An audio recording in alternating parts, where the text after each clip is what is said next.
Yesterday we were discussing about what is Kubernetes and Kubernetes architecture. Right? We are about to set up the Kubernetes cluster. We are about to set up the Kubernetes cluster using Kubeadium.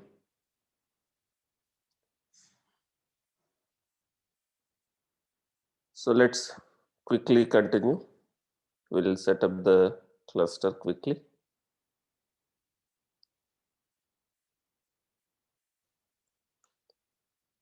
Let me connect to the servers. Then we'll install.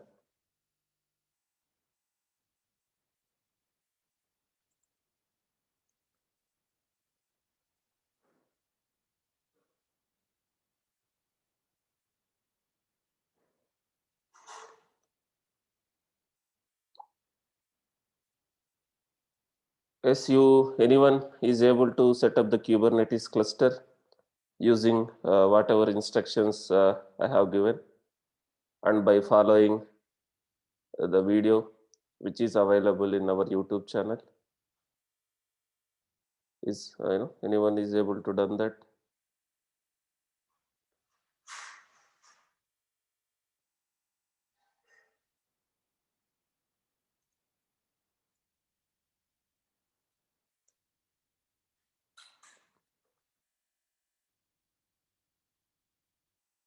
Okay, Karthik Rajan has done. Okay, good. So we'll continue. Okay.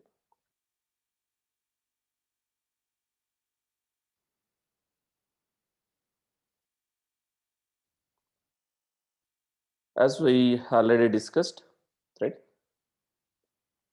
These are the common instructions which we have to execute in all the machines. Yesterday we just installed Docker.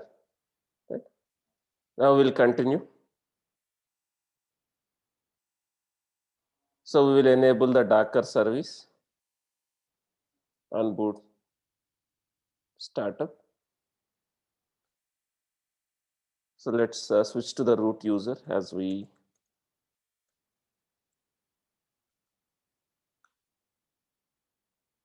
switch to root user to execute these commands.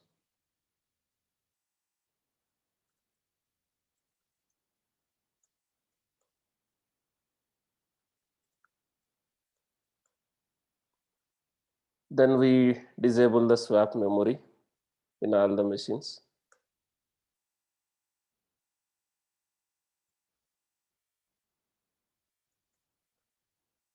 So we are disabling permanently in this file, etcfs tab file. We are disabling the swap memory. Then we will install required packages to download Kubernetes software.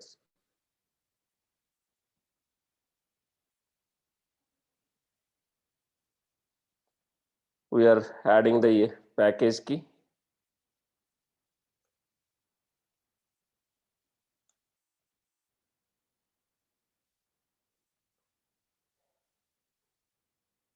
Then we are making entry in the package file, apt file. We are making the entry, the package entry. So we are creating one file. We are making that entry and the end of file. So we'll execute these commands.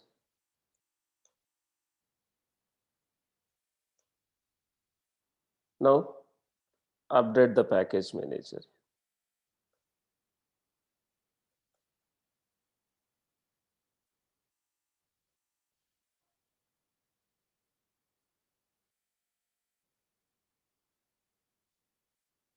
Right. So now we are installing required softwares. Right. We are installing required softwares to set up the Kubernetes cluster. Now kubelet and kubeadium is required and kubectl is CLI. we no need to install in all the servers. We no need to install in all the servers wherever it is required.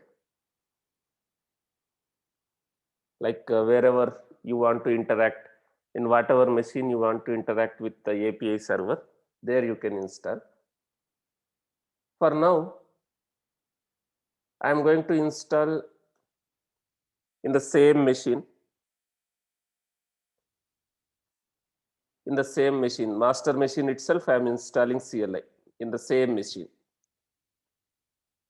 Client is also in the same machine, and the master is also in the same machine. If required, you can install the CLI in a separate machine. Only CLI in the separate machine. That also we will see.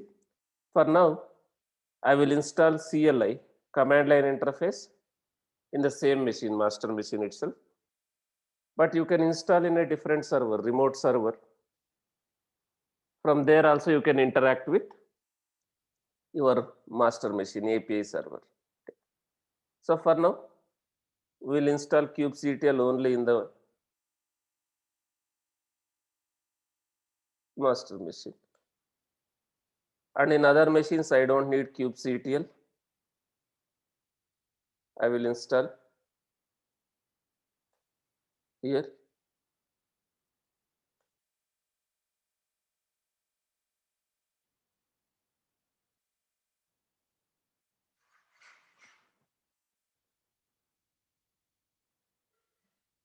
So suppose again Karthik is asking, like, if we don't have internet on the servers, how can we install these softwares? When we discussed about VPC, we discussed about it. How can we install if we don't have a internet on the servers? How can we install the softwares?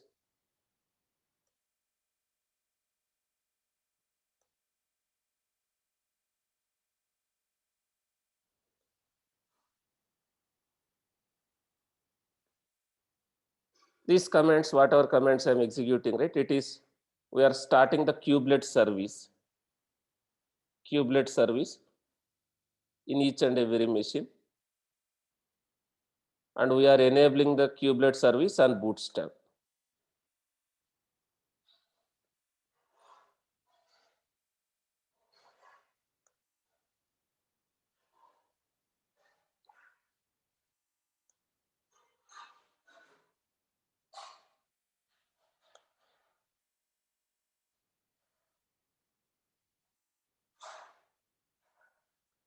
So we have installed all the common softwares.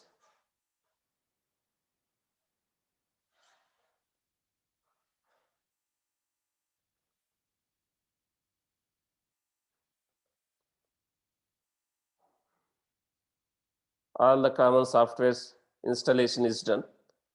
Now we need to initialize the master. We need to initialize master. So in one of the machine, the machine where you want to initialize the master, the t2.medium server, you execute this command kubedium init, which will initialize the API server, which will initialize the scheduler, which will initialize the control managers, and which will initialize the etcd, the control plane components. This kubedium init will set up control plane components in that server. So here, this is my t2.medium server where I want to initialize the master. So I'm executing kubedium init. So which will initialize the master.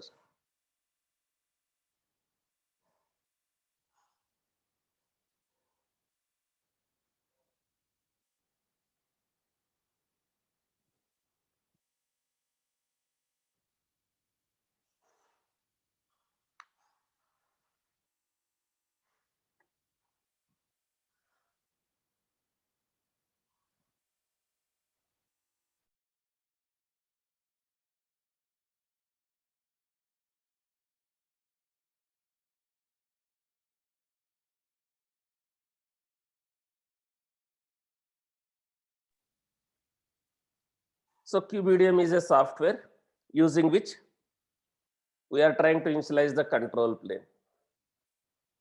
Or if you want to do in a hard way, right? So you can do, you have to execute lot of commands, it will take half day.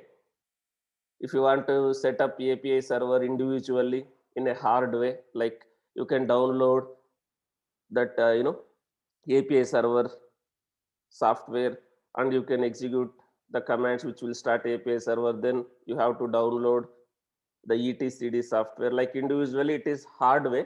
We can do that, it will take more than like 2-3 hours to set up that.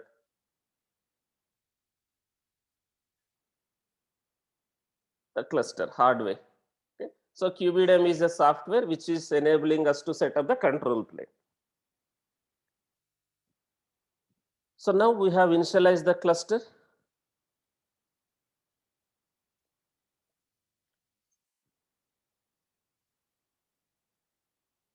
We can initialize the cluster using QBDM.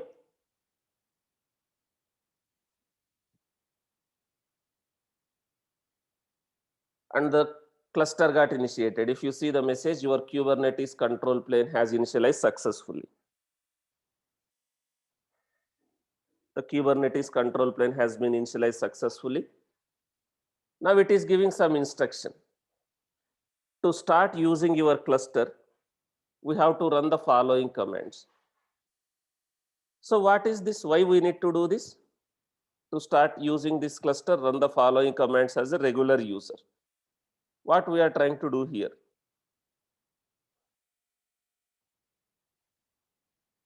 These commands. What we are trying to do here is, we are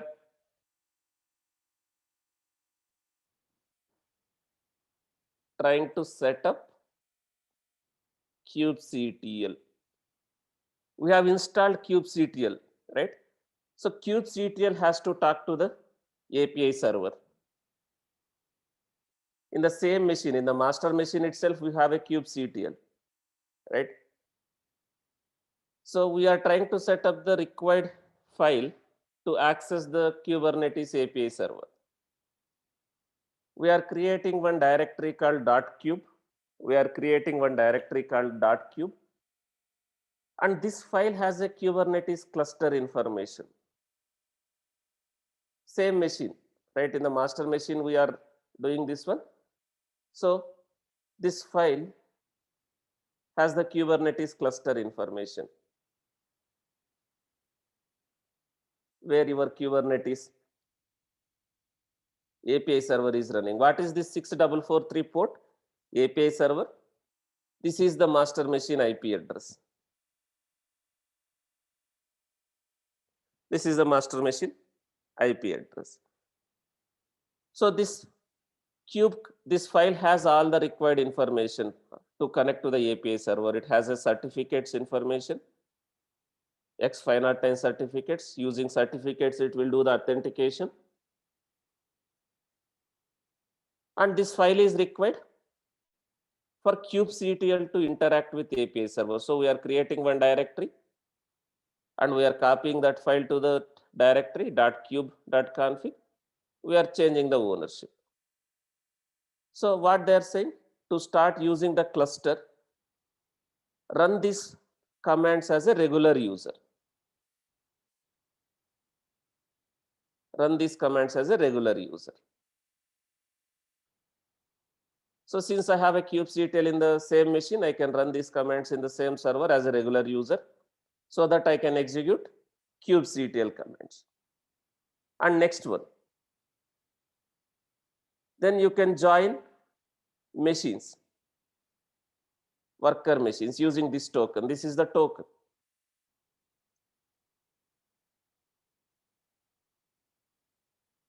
So where should I run this token?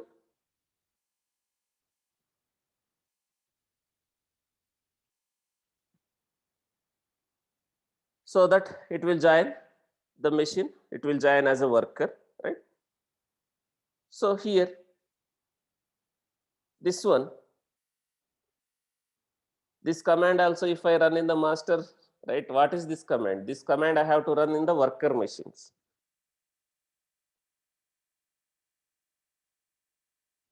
This command we have to run in the worker machines. on the worker nodes so that the machine will join as a worker.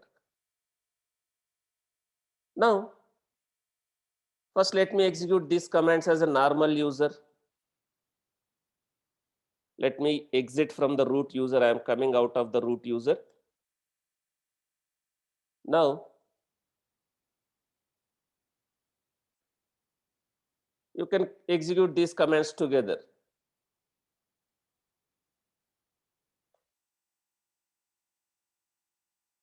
So now I can execute kubectl commands now. kubectl is installed in this machine, right?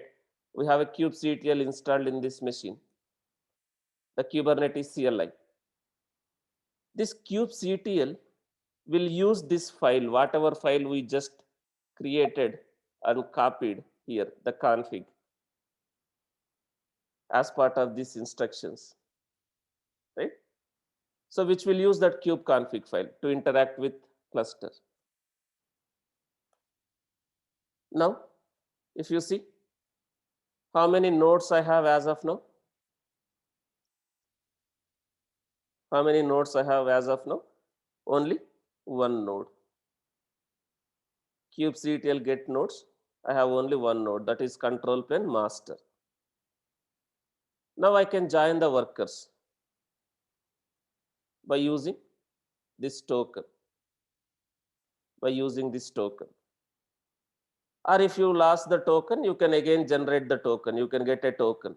If you lost the token, you can execute this command kubectl token create, right? You can get the token if you lost, right? It will give the token, this token. So take this token and execute in the worker machines. As a root user, it requires root permissions. Otherwise, you have to use sudo. So let's execute that token.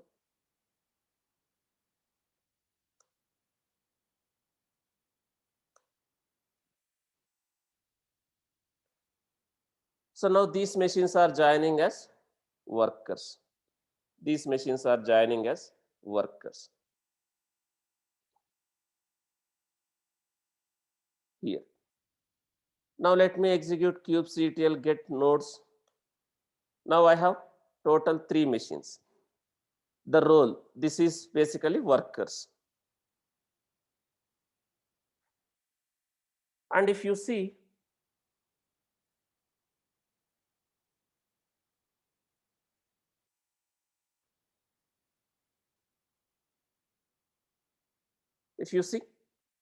these machines are not ready.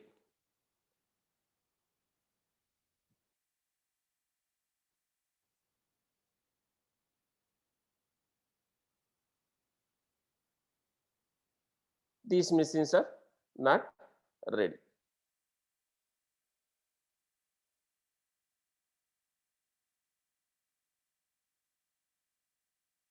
Why it is not ready? Because there are still some steps to be executed. Yes, these servers should be in same network. If it is in different network, you should have a network connectivity like VPC peering. If you are right, there should be a peering connection if the servers are in two different networks, right? So that is common, guys.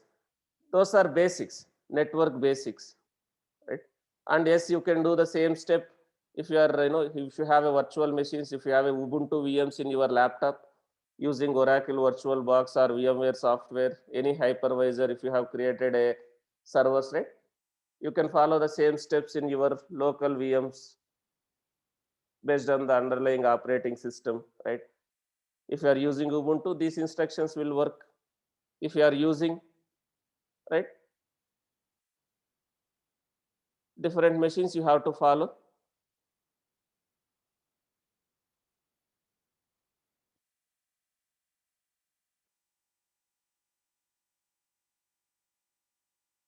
based on the instructions, right? If you see the official documentation itself, you can see, right?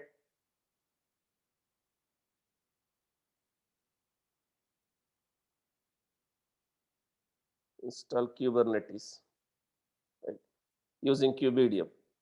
You can follow the instructions based on your underlying operating system.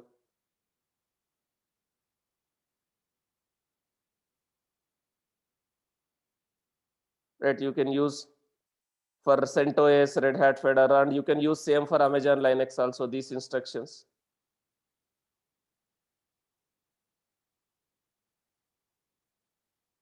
It is just an installation. We are downloading the required softwares and we are configuring, right? You make an entry, something like this. You are going to use yum install. You already know how to install Docker, right? You just make an entry in your this one.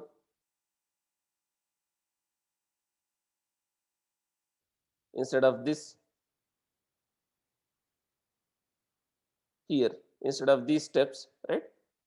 Here you will use these steps and you will use yum install, kubelet, kubedium, whatever is required, right? So you can follow those instructions.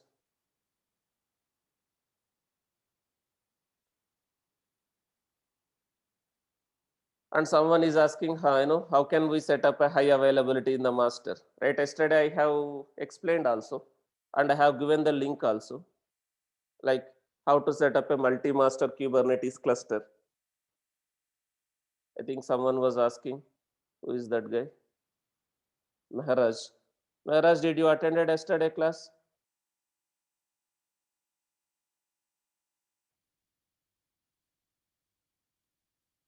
Did you attend yesterday class? Went through the recording. You have not attended the class, you just went through the recording and again you are asking the question.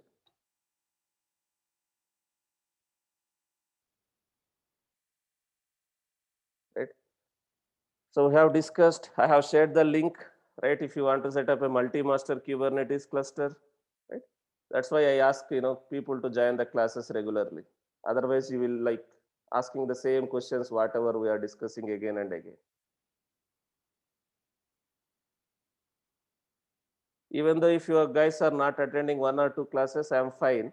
But go through the recordings carefully. Just not watch the like recordings like a movies, like fast forwarding.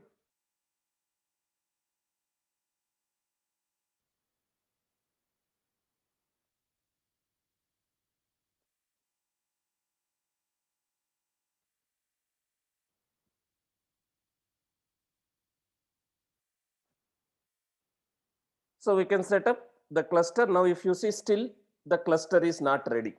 Still the cluster is not ready. Why it is not ready? Because we have to initialize the network. We have to set up the network, Kubernetes network. So Kubernetes will follow some standards. CNI, Kubernetes will follow some standards, container networking interface.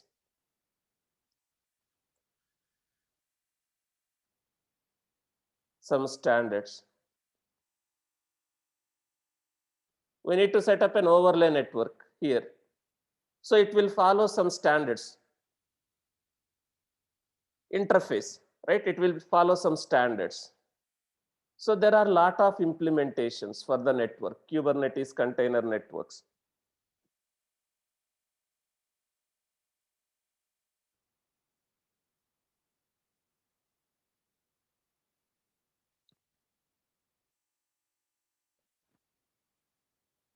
So it's a standards, CNI. We call it as a Kubernetes CNI, container networking interface. It's a standard. Right? There are a lot of implementation for this, right? The network interfaces, the network implementations. You have ViewNet, we have Calico, we have Flannel, right? Like this, we have a lot of networking interfaces. We need to set up the network. We need to initialize, we need to set up the network drivers. If you see, as of now,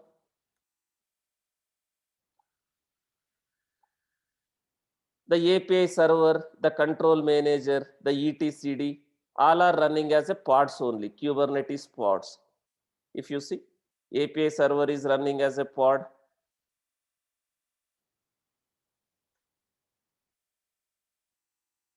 API server is running as a pod, control manager is running as a pod, etcd is running as a pod, scheduler is running as a Kubernetes pod. These pods are ready and these pods are pending. It is in pending state. What are these pods? DNS pods, domain name service. Kubernetes will have a inbuilt or internal DNS component. So these pods are not ready. Why it is not ready? These pods are waiting for a network.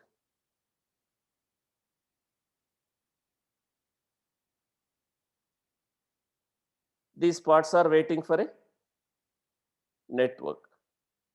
So we need to set up or we need to install network driver, network plugins, right? So there are a lot of network plugins. If you see, they are following some standards. Container networking interface, you can install ViewNet, you can install Calico or Flannel, right? So you have a network plugins. If you see,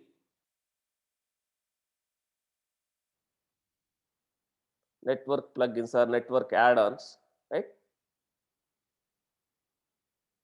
So you have a Calico network, you have a Flannel network, right? You have ViewNet, right? So these drivers has to be installed, network drivers.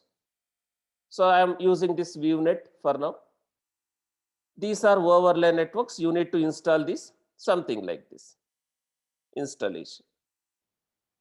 We are just deploying the network related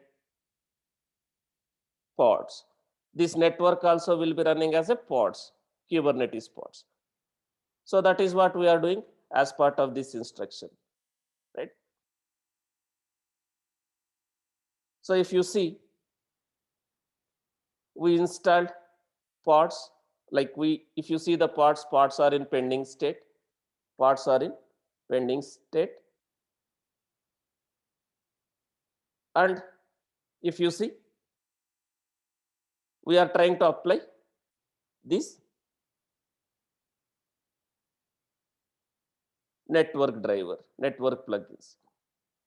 Yes, most of it are overlay network. It will follow some networking concepts, like it will use like layer 2 networking, layer 2 layer, architecture, network drivers. So we are applying a network plugins. So now network driver, network also running as a pods. Now if you see, we got this ViewNet. What is this ViewNet? It's a network related software which is running in each and every machine. Network plugin. Now once this is installed, now these parts are ready. Now our cluster is completely ready. Our cluster is completely ready. My master machine is ready. My worker machine is also ready.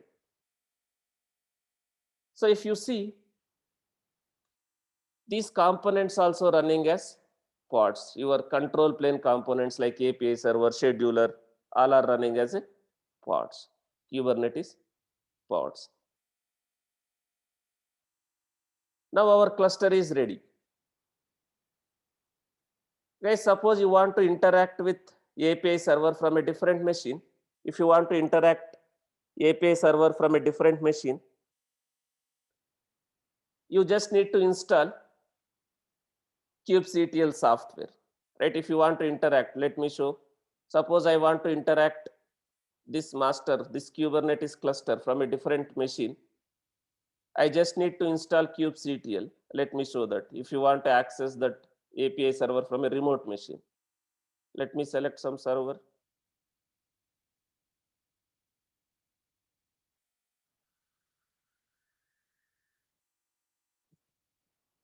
I'm creating a server.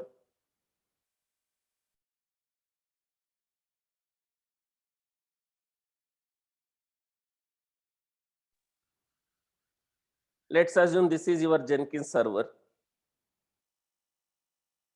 like any server. From here, you want to interact with Kubernetes cluster. You don't need to SSH, right? You just need to have a kubectl configured in this machine.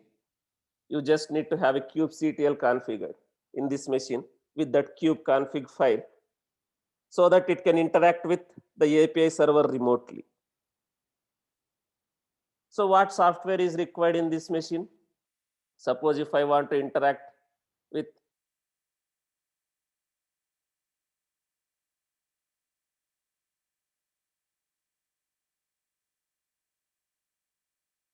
right, kubectl software is required.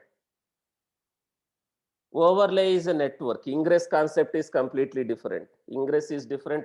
Overlay is a network. Overlay is a network. Right? Ingress concept is completely different in Kubernetes. We will explain going forward slowly. Once we understand the concept, what is ingress?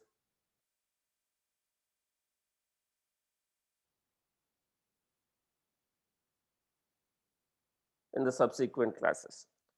Now let's connect to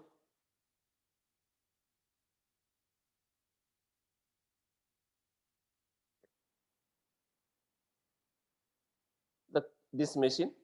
I want to use this machine, right? This is different server altogether. Now, suppose you have installed Jenkins here, you can switch to the Jenkins user. You can switch to the Jenkins user and you can set up the kubectl. So here, from this machine, I want to interact with Kubernetes cluster. From this machine, I want to interact with Kubernetes cluster, the API server, right? So what we can do? We can install kubectl, only kubectl, by following whatever instructions you want to follow.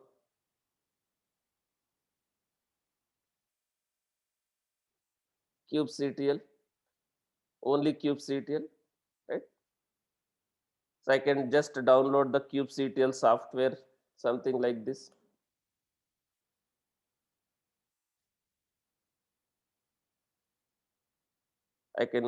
I'm changing the permissions and I'm moving it to user local bin. Now I have a kubectl software. But will it able to communicate the moment if I install kubectl? Will it able to talk to the Kubernetes cluster? It requires that information. It requires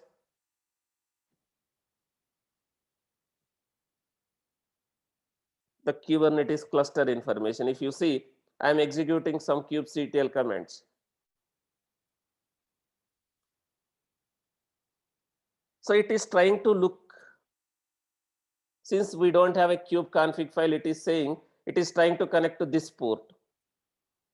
But this is not correct, right? So we need to have that kubeconfig file. So we will create one directory. We will create one directory called .kube in the current user home directory.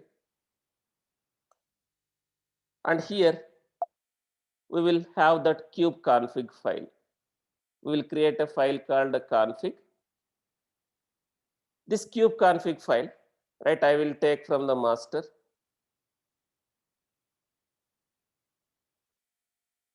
Since we already configured here, I am taking that config file.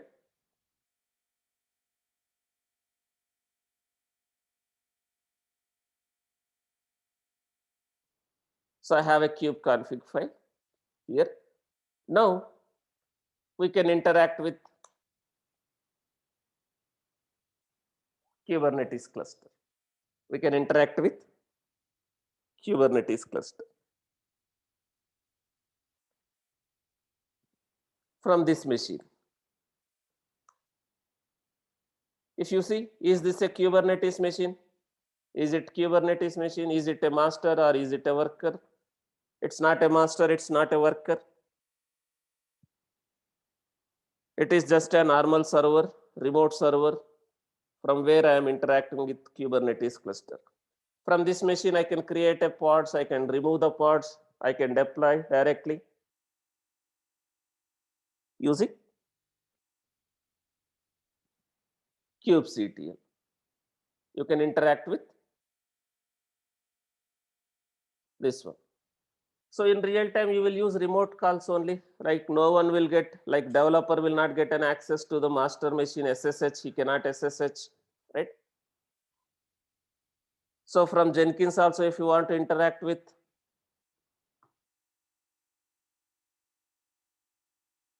right?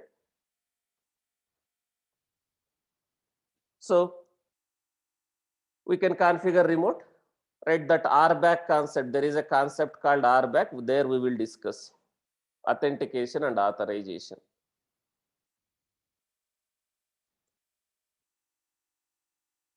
In Kubernetes, we have a concept called RBAC, where there we will discuss authentication and authorization, how it will work, how authentication and authorization will work in the Kubernetes, right? So we will discuss there in the RBAC. Now let's try to focus on the basics. Now I have a Kubernetes cluster. Now I have a Kubernetes cluster.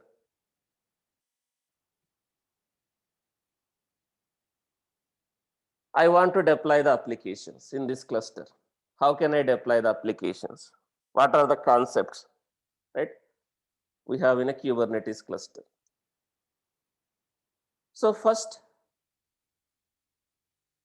these are the Kubernetes objects or workloads. We have a pods, we have a services, we have a replication controllers,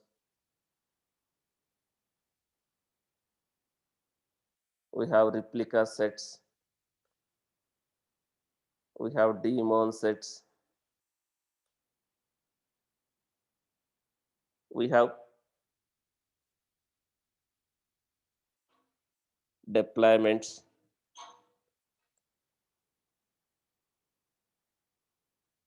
and we have lot of things like persistent values, persistent value claims.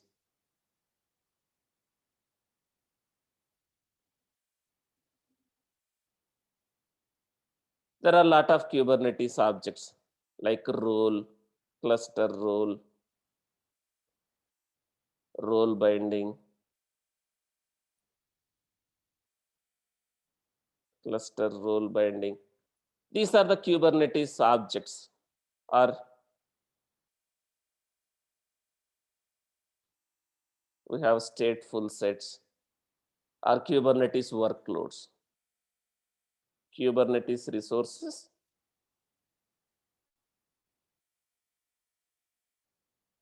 or objects, or workloads, which we are going to use to deploy our application, right? So if I want to deploy some application in a Kubernetes, right? Kubernetes is a container orchestration engine. Kubernetes will manage the containers, but not directly. We will not create containers directly.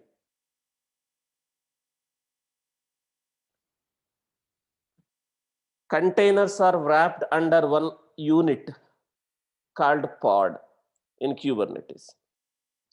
Containers are wrapped under one component or one unit called pod in a Kubernetes. So Kubernetes will create a pods. Pods will have one or more containers. So pod is the smallest building block which we can deploy in a Kubernetes cluster. Pod is the smallest building block which we can deploy in a Kubernetes cluster. Pod represents the running process. Pod represents the running process in Kubernetes. Whereas in Docker, What is the smallest building block which we can deploy in Docker? What represents the running process basically? In the Docker or Docker Swarm, container is the smallest building block which we can deploy in the cluster, and container represents the running process. So in Kubernetes, we have a concept of pod.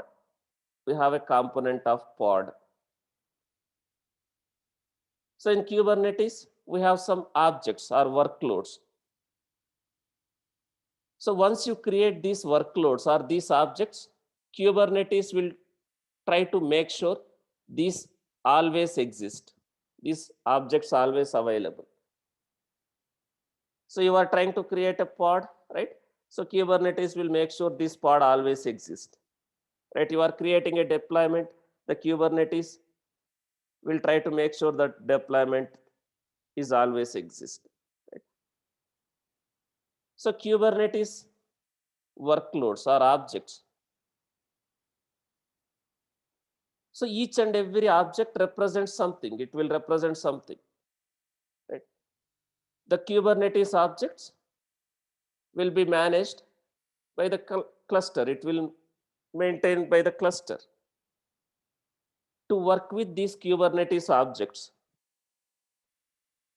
whether you want to create or modify or you want to delete, so whom should we interact?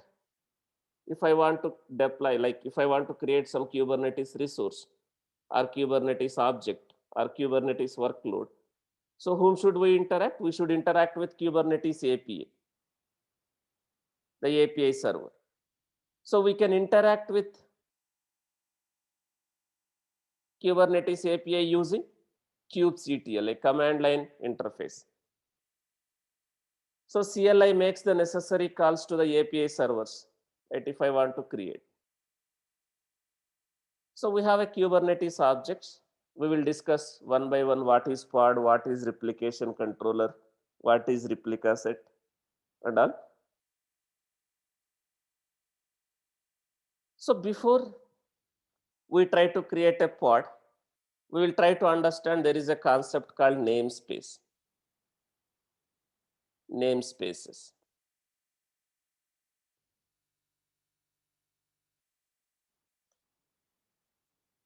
Namespaces.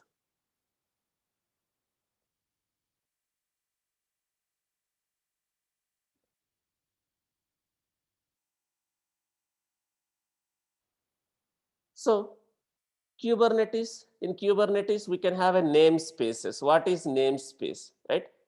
Namespace is like a cluster inside the cluster. Namespace is like a cluster inside the cluster. You can create or you can deploy the applications, the group of related applications, the group of related Kubernetes object, the related Kubernetes objects into a namespace. Namespace is like a cluster inside the cluster. You are logically placing or you are logically grouping the Kubernetes resources into a namespace. You can think of namespace like a cluster inside the cluster, right? You are logically placing, you are logically grouping your Kubernetes objects into a namespaces, related Kubernetes objects into a namespace. So you can have a multiple namespaces inside the Kubernetes cluster. You can have a multiple namespaces inside a Kubernetes cluster. They are logically isolated from each other, the namespaces. So using this namespaces concept, right, you can place your related applications into that namespace. If you see, by default, we have some namespaces. I can execute this command kubectl get namespaces. As of now, I have these namespaces. As of now, I have these namespaces.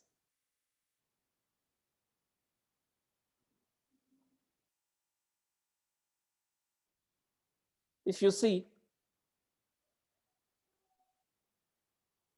in these namespaces, we can create Kubernetes resources like Kubernetes objects. If you see kubectl get pods, it will display the pods. So by default, it is pointing to which namespace?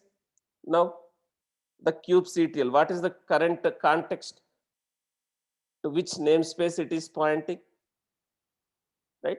It is pointing to the default namespace. The current context is pointing to the default namespace. Do I have any pods created in a default namespace as of now?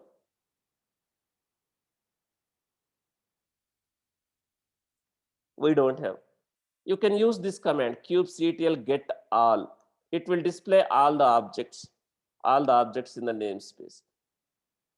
As of now, I have only one object, one Kubernetes resource called service created in the default namespace.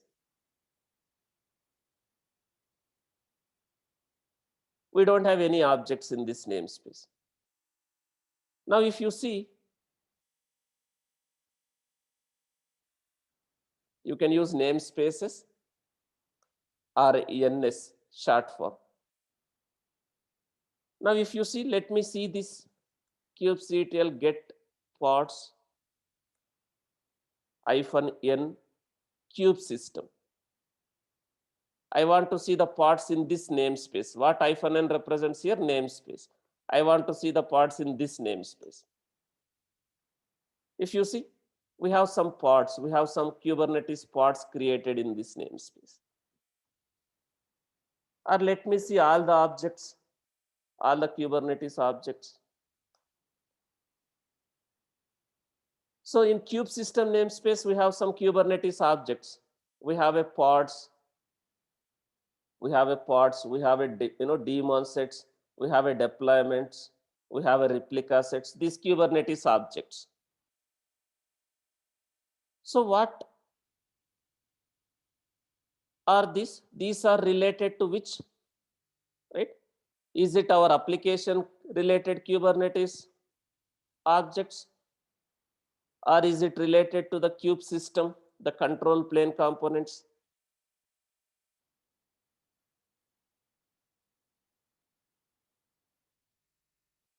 These are related to kube system, the control plane components.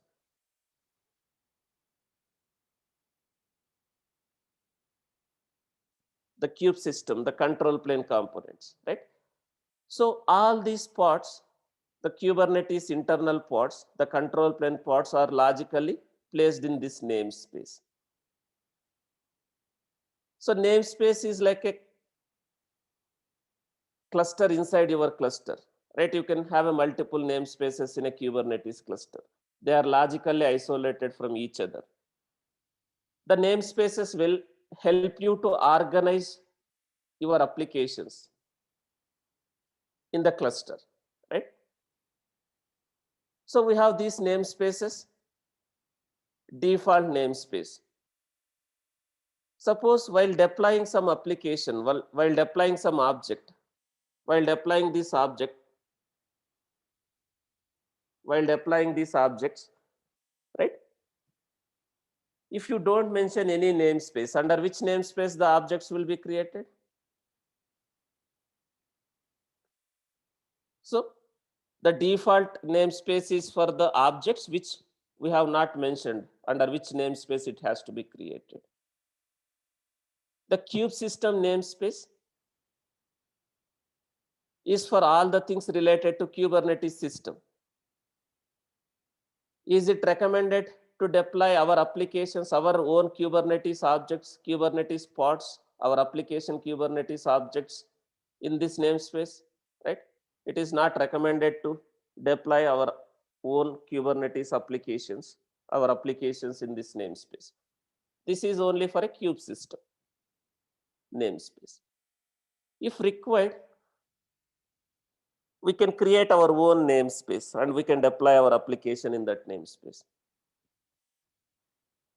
You can think of namespace is like a package. Suppose if you are from a development background, like if you have some development background, so what is package in Java or .NET or any programmatic language? What is package? We use packages. Basically, we will place the group of classes into that packages, right? Similarly, here namespace is like one logical group where you can place all the related Kubernetes pods, Kubernetes object. Let's take this scenario. So how do you organize your files into your laptop? Suppose you have a personal files, you have a office files, right? Personal documents, office documents. You will organize, you will maintain in a proper way, right? You will have a separate folders where you will maintain for ease of use, for ease of maintenance, right? For ease of security. So similarly here, namespace is like a logical concept, logical group where you can place Kubernetes, where you can create a Kubernetes objects so that you can organize the security. You can place the related application in this namespace. If required, you can create a namespace, something like this. If required, we can create a namespace, kubectl create ns. Ns stands for namespace, or you can give full namespace, something like this.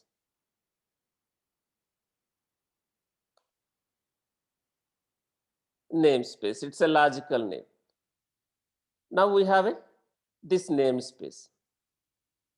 Under this namespace, I can deploy whatever applications which are related under this namespace. So in Kubernetes, you have a concept of namespace where we can create our Kubernetes pods. So namespaces are used for isolation purpose, right? So suppose you have multiple teams, multiple projects within the same client, you have a multiple teams, multiple projects.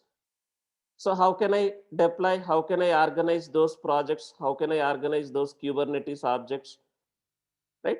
So what can we do? We can use namespaces concept to place our applications. Suppose you have a requirement something like this. You have a multiple applications. Flipkart customer care application, Flipkart end user application, different teams, different projects. So all the Flipkart customer care related Kubernetes application, Kubernetes objects you can create in this namespace, right? So if all the end user related Kubernetes objects or workloads I can create under this namespace, and I can apply a security at a namespace level, right? Now, someone is asking, if I delete a namespace, what will happen to the objects which are under that namespace, guys? You are deleting one folder, like one logical group. What will happen to the objects which are under that namespace? It will be deleted. You delete a namespace, whatever objects are created, whatever objects are running, whatever Kubernetes resources are there on that under that namespace also will be deleted.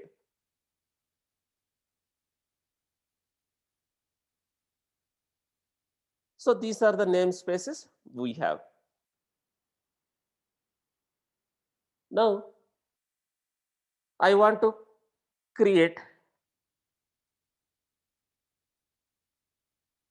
deploy some application. Now, what is the smallest one which I can deploy, right? Now I want to deploy one application in the Kubernetes cluster. I want to deploy my container, my image, right? So in Kubernetes, you have a concept of pod. In Kubernetes, you have a concept of pod. A pod always runs on a node, right? Pod is the smallest building block or basic unit of scheduling in a Kubernetes. Pod is the smallest building block or basic unit of scheduling in Kubernetes.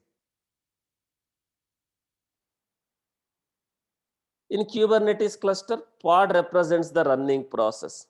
In Kubernetes cluster, pod represents the running process. Inside a pod, you can have one or more containers. Inside a pod, you have one or more containers. Those containers will share same network space and same storage space, right? So inside a pod, you can have one or more containers, single container pods or multi-container pods. You can have a single container pods or multi-container pods. Those containers will share unique network IP and storage and any other specifications applied to the pod. In Kubernetes, you are going to deploy a pod. You are going to create a pod. You are going to wrap your containers under one unit called pod. So in Kubernetes, pod will have a IP address. Pod will have a IP address. So each and every pod will get a unique IP address in the cluster. Each and every pod will have a unique IP address within the cluster.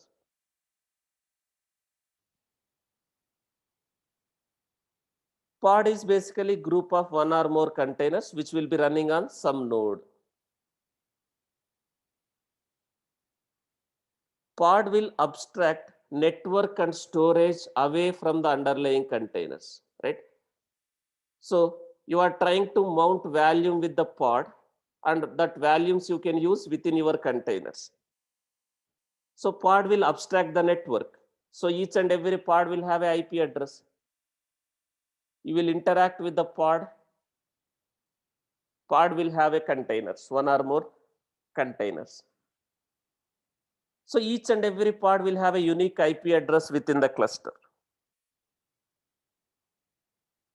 So in Kubernetes cluster, you are going to create a pod. You are going to create a pod. Let's assume this is your node, one node, Kubernetes node, right?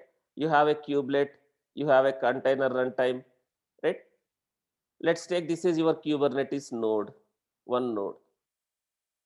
So in Kubernetes, you are going to create a pod. This is pod. You can consider this one as a pod, this circle as a pod. What pod will have? Pod can have one or more containers. You can have containers, single container, right? Or you can have a multiple containers, multi-container pods.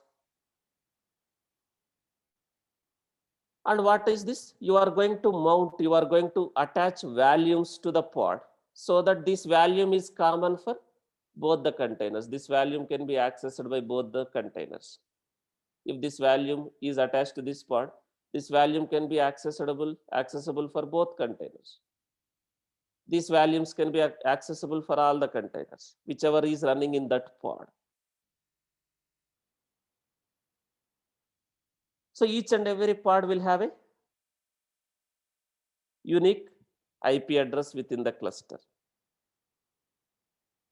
So pod is the smallest building block which we can deploy in a Kubernetes cluster. So how can we deploy? How can we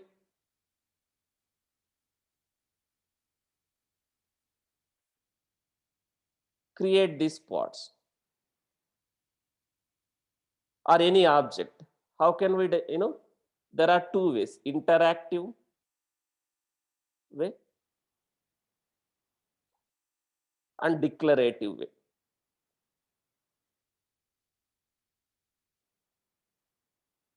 Declarative, interactive and declarative.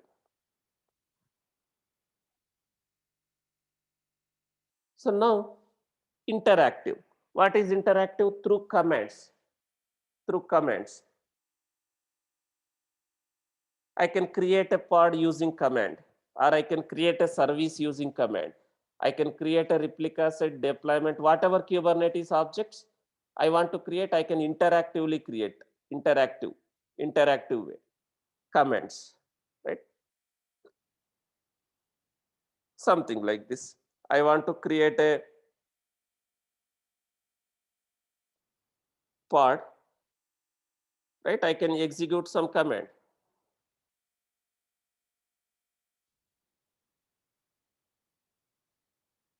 kubectl command.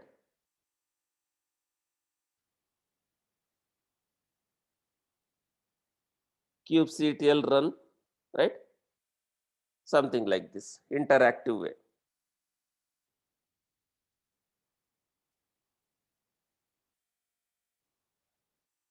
Something like this, kubectl run.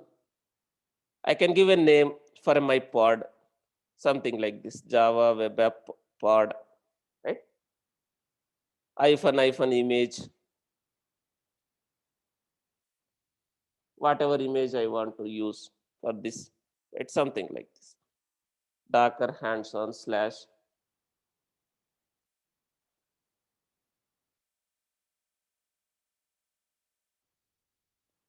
that image, right? Something like this. Hyphen generator,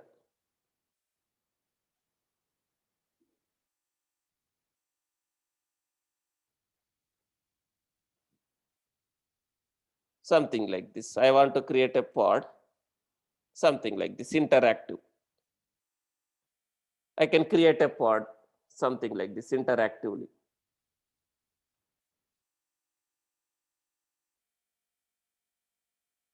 So it will create a pod in an interactive way, commands, right? And there is a declarative way. There is a declarative way. We can declare, right?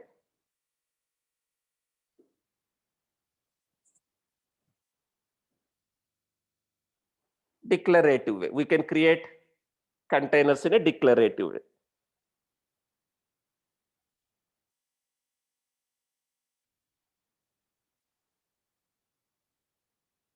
Something like this. We can define in a JSON format or YML format in a declarative way.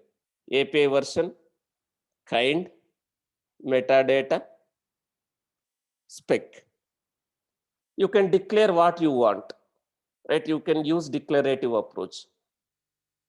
So whatever Kubernetes object which you want to create, right? You can deploy in a declarative way using manifest file. We call it as a Kubernetes manifest file.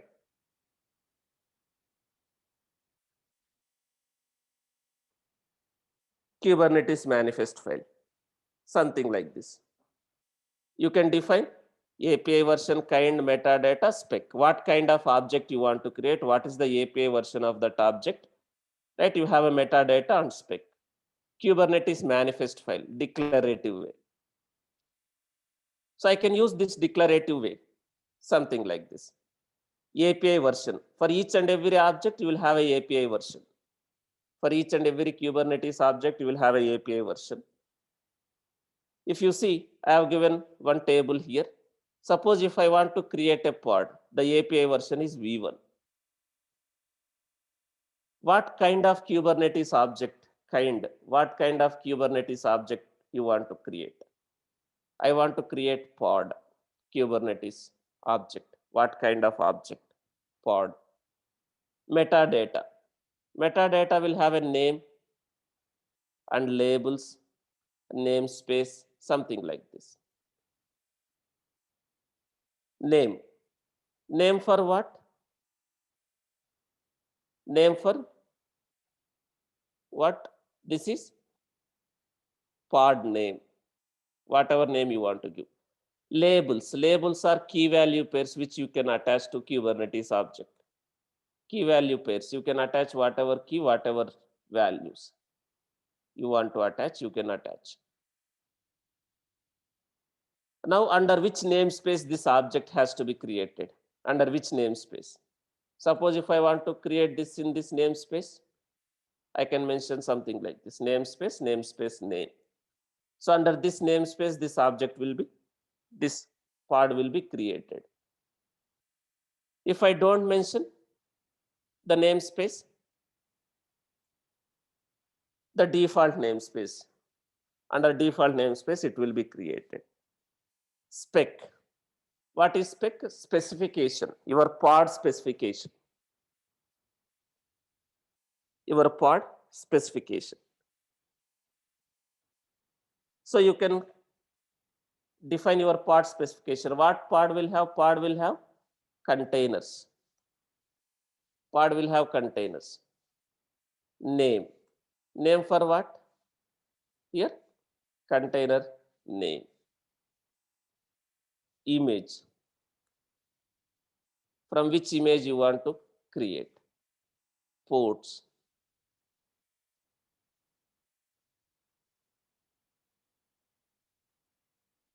Container port. What is your container port? Whatever port. So we are starting with basic manifest file. We will keep appending this information. So you can provide, you can pass environment variables here, and you can define resource request and limits here, right? We will slowly understand. We are just learning the basics now. We are trying to create a pod. So I can use declarative way, or I can use interactive model or declarative, imperative and declarative. So whatever way I want to use, I can use. But what we will use in the most of the cases, right? What approach we will use? We will use declarative way. We will use declarative way, the manifest file, which we are going to maintain as part of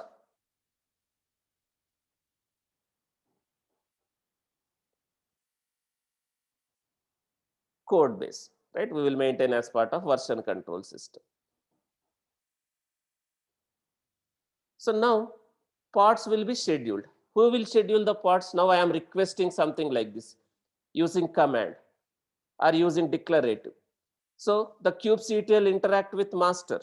The kubectl will interact with master, the API server. The API server will persist that information in a etcd. So who will schedule the pods? The scheduler will schedule the pods. The where it will schedule the pods? Where it will schedule the pods? As of now, am I giving any specification like I want to create this pod in the specific node? So did I mention anything like, as of now, did I mention anything like the placement or condition? I want to deploy this pod in a specific node. As of now, no. So what the scheduler will do? The scheduler will try to identify the node wherever we have enough resources. Enough resources. In that node, the scheduler will schedule this pod. Now, again, someone is asking like how these pods can be communicated with each other, right? I think Krishna is asking how containers will get IP, right? Containers will not have an IP here. We will have a pods. We will communicate with pod. Pod will have a containers. The containers are wrapped under the pods, right? And how this can communicate with each other, right? We are communicating using pod IPs. We are communicating using pod IPs, right? How the pod will get an IP? We deployed a network, right? We deployed a network. In Docker also we discussed the networks, right? While creating a network, right? It is trying to have some CIDR, some range, network range. The IPs are allocated using that range. Now we deployed a network.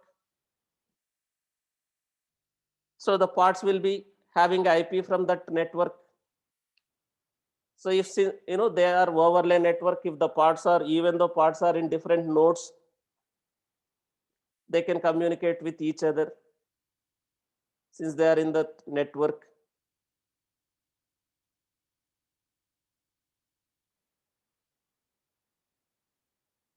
So that's why, like, we are trying to use this network, view network, right? While creating network, you can apply your own CIDR also, like hyphen CIDR. You can mention the CIDR for that network. So that pod network.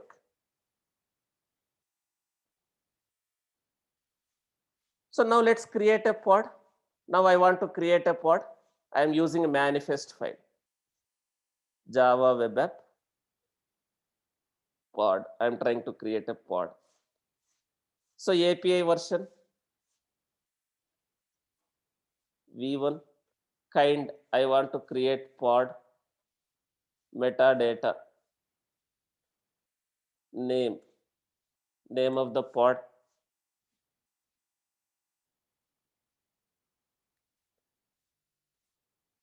something like this. I can give Java web app pod labels. I can give a labels, any label, any key value pair. I can give ABC, XYZ also. Some meaningful labels we will give. I'm saying like app, Java web app, spec, containers, name of the container, Java web app container, image, from which image I want to create, slash Java web app, ports, container port, something like this. This is my pod information. So now I can use this pod manifest file to create a pod. Do I have pods as of now? Any pods?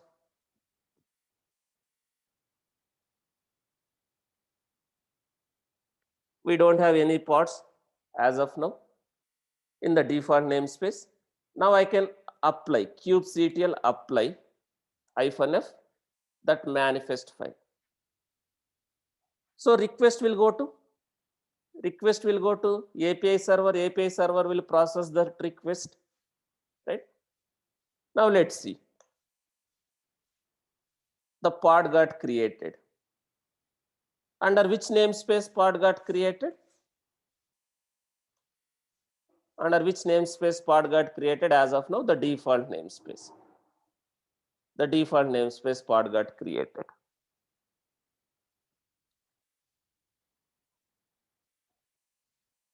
And if you see, what is the meaning of this one by one?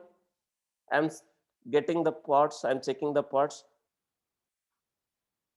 What is the meaning of this one by one?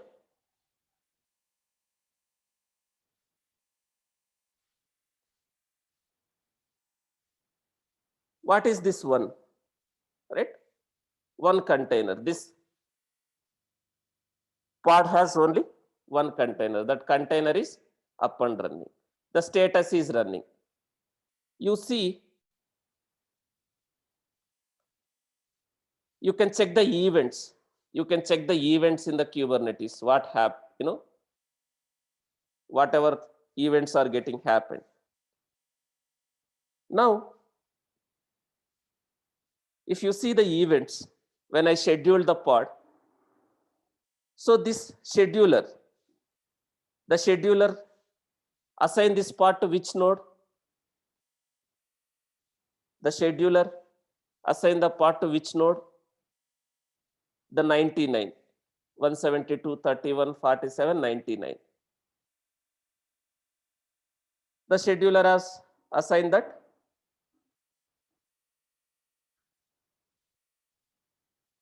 to that node. So the kubelet, right? You can describe this pod also, you can understand. Otherwise, instead of events, you can describe the pod. kubectl get pods, kubectl describe pod, your pod name. So the scheduler schedule this pod to this node. Then who takes care the, who take the responsibility of creating that container basically, right? So the kubelet which is running in that node, it has pulled the image, it has successfully created the container. The container is wrapped under that pod. Now we have a pod. Pod will have a IP address. Pod will have a IP address. So this is the IP address of the pod. This pod is running in this node 99.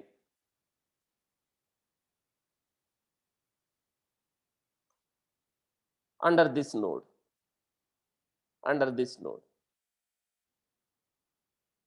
Now pods are not scheduled in the master. By default, pods are not scheduled in the master. Why it is not scheduled, right? Why it is not scheduled? Why pod is not coming? Why this pod is not coming in the master, right? We will discuss. There is a separate class for that. We will discuss. There is a concept of taints, tolerations.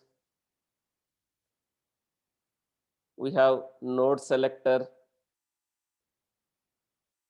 We have node affinity.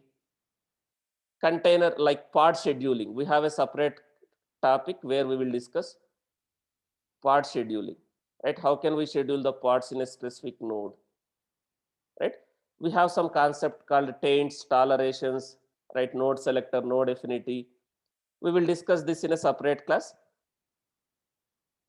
I will just give you one simple like answer here. Why pods are not scheduled, right? This node has a taints. This node has a taints. This node has a taints, right? This node has a taints. Our pod is not tolerating the taint.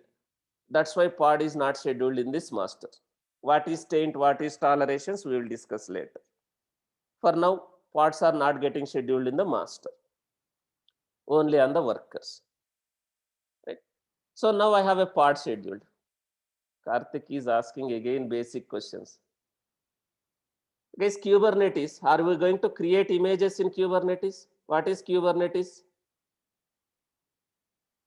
What is Kubernetes? Is it a containerization tool or it's a container orchestration tool?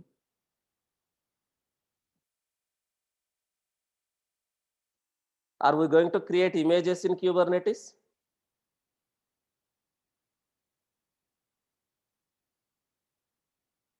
Or are we going to deploy our images in Kubernetes?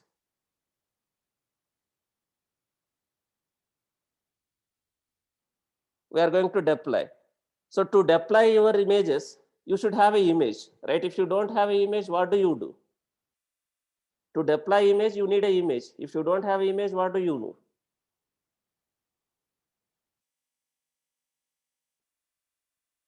Guys, think asking a, think 1 second or 1 minute before asking a question.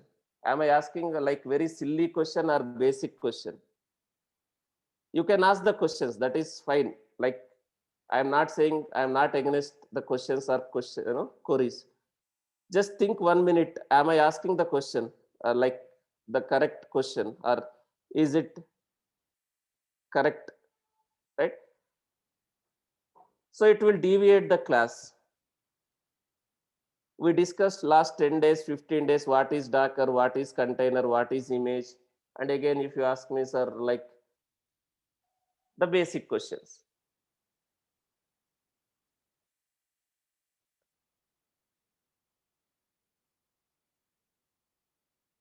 Feel free to ask the questions. I am not saying, right, you should not ask the questions. Feel free to ask the questions, but think 1 minute before asking the question. Frame your question, right? Try to check whether you have an answer or not. If you don't have answer, you can free to ask the question, right? So just think before asking the questions. Now I have a pod. The pod is running in this machine. Now, how can I access this pod now? How can we access this pod? Pod has a IP address. node has IP address. Will I able to access using pod IP from outside? Will I able to access using pod IP from outside and that container port?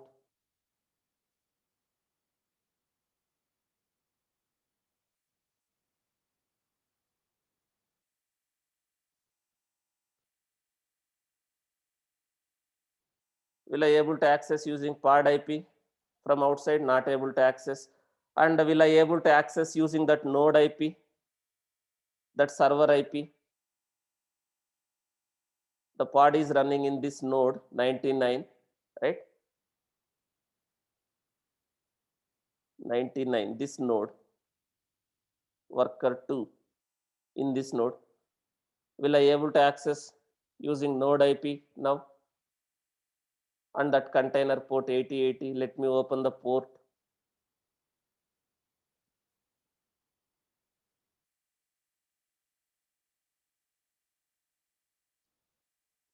Let me open the port security group, that port 8080 for everywhere.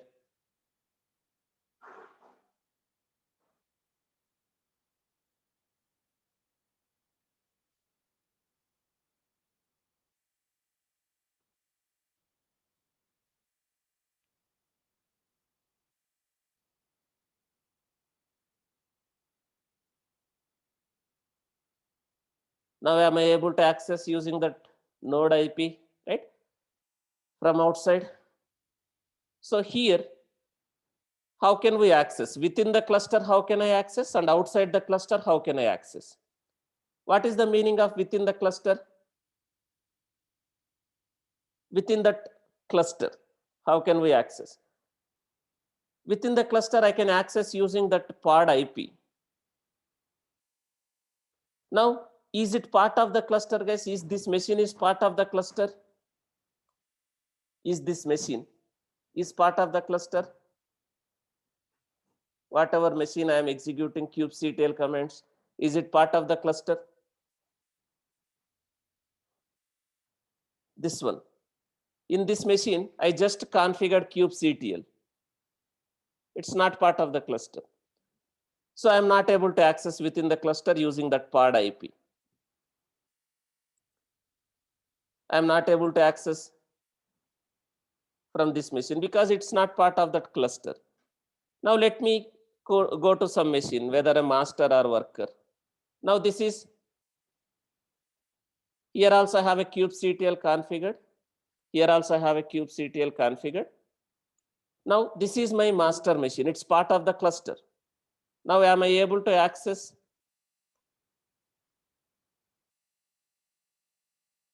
that application on that port? I'm getting a home page of Tomcat when I'm trying to curl. Within the cluster, am I able to access now? This is part of my cluster. This is a master machine. Am I able to access using this here? And also from the worker. Worker also I can access that IP address.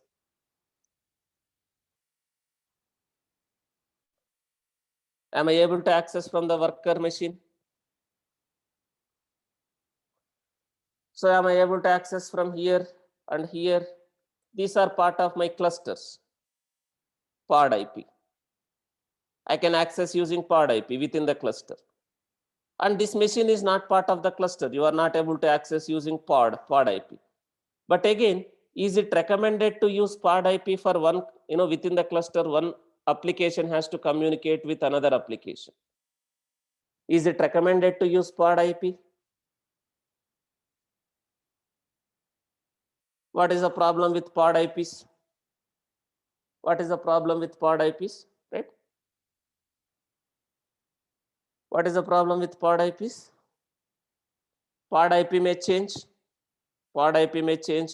If your container, your pod is deleted, and if pod is recreated, your pod IP may change. And also, what if I have a multiple pods, multiple replicas for that same application? If suppose my pod has multiple, like my application has multiple pods, multiple replicas, right? I may need some kind of a load balancing in between, right? So that is where Kubernetes service comes into picture. That is where Kubernetes service comes into picture.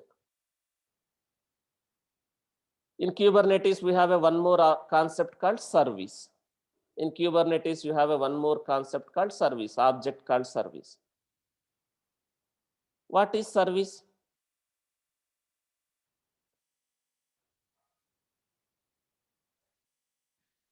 What is service, right?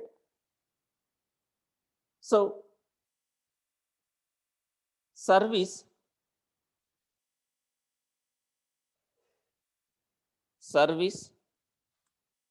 makes pods or pod accessible or discoverable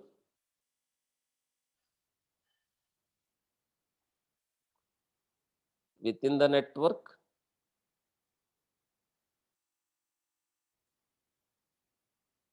or outside the network.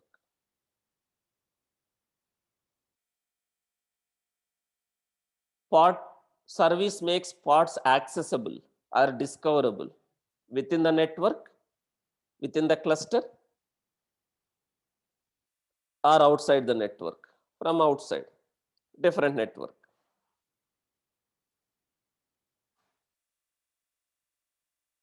So we need to create a service. We need to create a service so that we can access within the cluster and outside the cluster, right?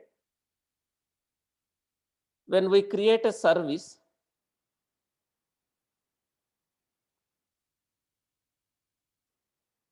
we will get one virtual IP address, again one virtual IP address, cluster IP. We call it as a cluster IP. IP address. This IP address, this IP will be registered in Kubernetes DNS component. DNS with its name, service name basically. So when I create a service, right, we will get one virtual IP address. That IP address will be registered in the Kubernetes DNS. We have a DNS component within the cluster, right? If you see,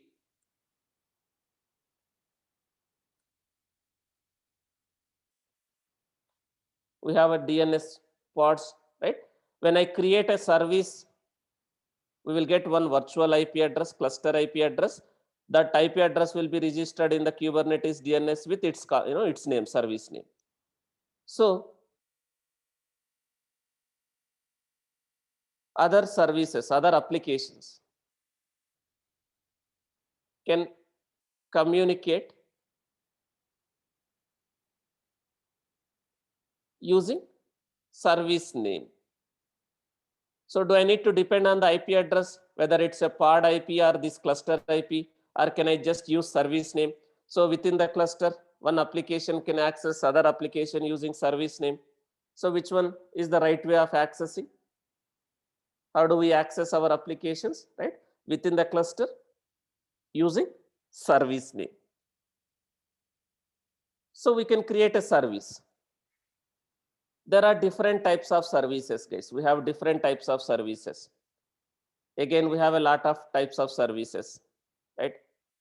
We have service, cluster IP service, node port service, load balancer service. We will understand one by one slowly.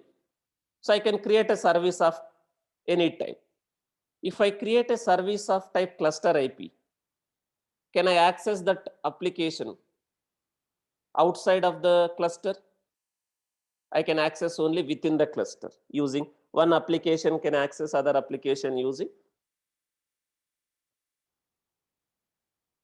cluster IP. If I want to access outside, I need to either create a node port service. What is node port service? It is like you are doing port forwarding, right, in Docker.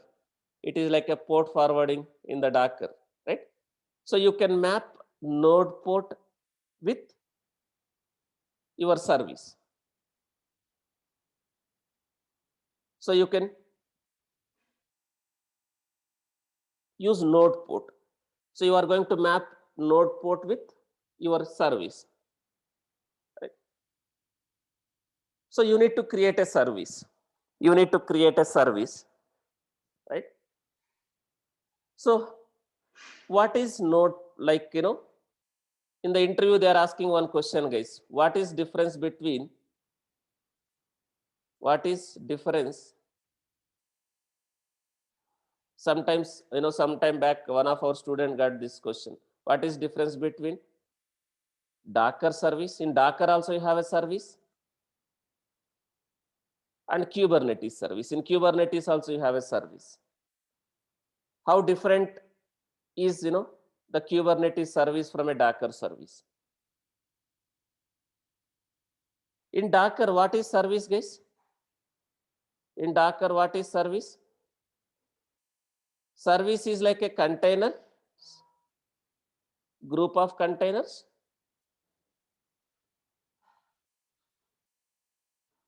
plus communication also. For communication also, within the cluster we are using that service name, right? How we are accessing the group of containers, the applications which are running as a containers in Docker within the cluster?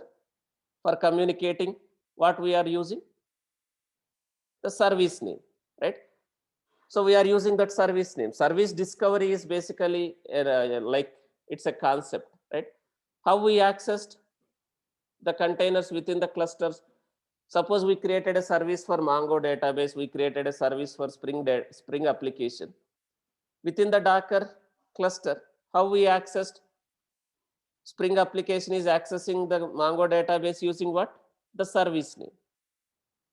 So service is like a collection of containers plus communication within that cluster. But whereas in Kubernetes, what is service?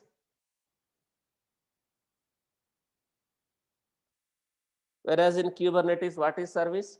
Service is only for a communication, right? Service is only for a communication.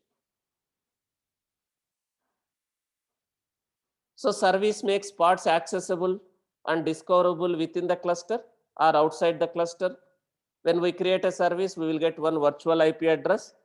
This IP will be registered with the DNS, Kubernetes DNS with its name. Now, how service will identify the pods? Service will identify the pods based on its selectors, labels and selectors. Labels and selectors.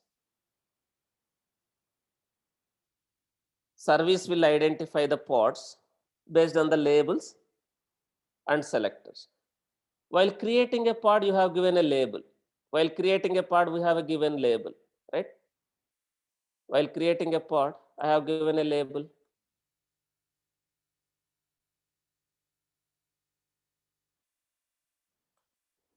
So while creating this pod, did I give a label, right? In my pod manifest.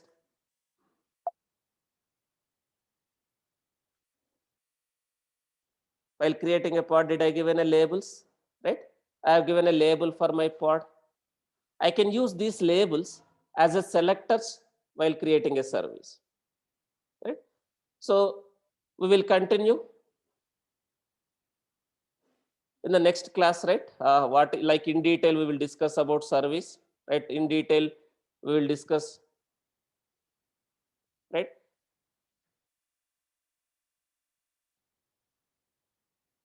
about service in the next class. I am trying to give a, tomorrow and day after tomorrow we will not have a class. Try to practice whatever is pending so far in Dockers or whatever topics. So from Monday we will full-fledged we will discuss about Kubernetes. Right? In detail we will discuss about service, how to create a service, how service will identify the pods, right? What is single container pod, what is multi-container pod, all these things, right? So we'll continue on Monday, right? Tomorrow and after tomorrow we don't have a class. I want you to finish, everyone to finish the assignments, right? Then you can understand all the concepts in detail. Day-to-day activities, first let it finish the Kubernetes, right? You don't know what is Kubernetes, then how can you project what is your day-to-day activities? First let it finish the Kubernetes. First understand the Kubernetes, then we will discuss, like I will give the roles and responsibilities, like what you can mention if you are using Kubernetes, what you can mention if you are using Docker, right? The day-to-day activities are whatever we will do, right? So tomorrow and after tomorrow we don't have a class. Try to complete whatever is pending. I don't want to again, listen like I have not practiced Docker, I have not practiced Docker Swarm, right? I'm giving 2 days gap. Try to finish whatever you have pending. We'll continue on Monday. We will in detail discuss again what is single container pod, what is multi-container pod, what is static pods, right? What is cluster IP service, what is node port service. We'll continue on Monday, guys. Okay. Thank you. I am stopping the session for today. We'll continue on Monday. Try to finish all the assignments.